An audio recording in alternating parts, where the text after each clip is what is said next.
How nice is it knowing that your fighters get in there, and the criticism of UFC 149 in Calgary was that it seemed like more fighters were fighting not to lose rather than fighting to win. On the other side of it, Hard Knocks, now granted, a little less at stake for these guys. You're not looking at six-figure contracts in the amateur ranks, but still every guy's coming out fighting to win and fighting to finish. Absolutely. I think what we see in the UFC is that the sport is developing and the sport's becoming more tactical, and the consequences of making a bad tactical decision are very large. And what we also see, what I've been saying for years in Alberta, is that fighters will win fights based on their ability to make their competition happen in the place where they are the best.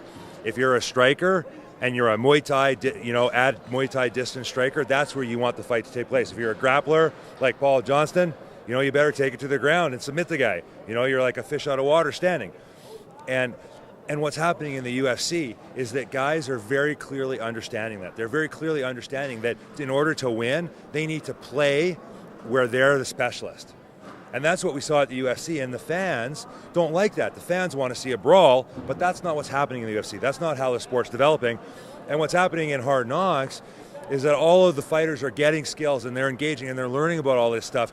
And that's going to happen in Hard Knocks too. In our top fights, guys are starting to be tactical like that, and I think the fans need to embrace that. And our job as a promoter and as a sport is to educate the fans as to what's going on, so that they're not booing a tactical fight, but they're actually enjoying it.